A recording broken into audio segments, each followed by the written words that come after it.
પ્રયાગરાજમાં માઘ મેળાના પવિત્ર અવસરે એક મોટો વિવાદ સર્જાયો છે. પૂજ્ય શંકરાચાર્ય સ્વામી અવિમુક્તેશ્વરાનંદ છેલ્લા 24 કલાકથી કડકડતી ઠંડીમાં ફૂટપાથ પર ધરણા પર બેસી ગયા છે.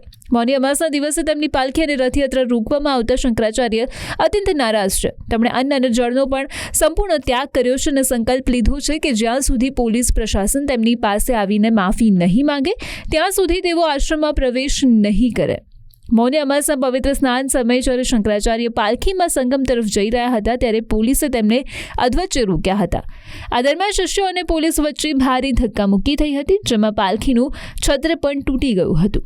શંકરાચાર્યનો આક્ષેપ છે કે વર્ષોથી ચાલી આવતી પરંપરા અને પ્રોટોકોલનો પોલીસે અનાદર કર્યો છે અને સાધુઓ સાથે ગેરવર્તણૂક કરી છે. ધરણા સ્થળે જ પૂજા પાઠ કરી રહેલા શંકરાચાર્યએ જાહેરાત કરી છે કે હવેથી તેઓ દર વર્ષે મેળામાં આવશે, પણ આલિશાન કેમ્પમાં રહેવાને બદલે ફૂટપાથ પર જ રહેશે.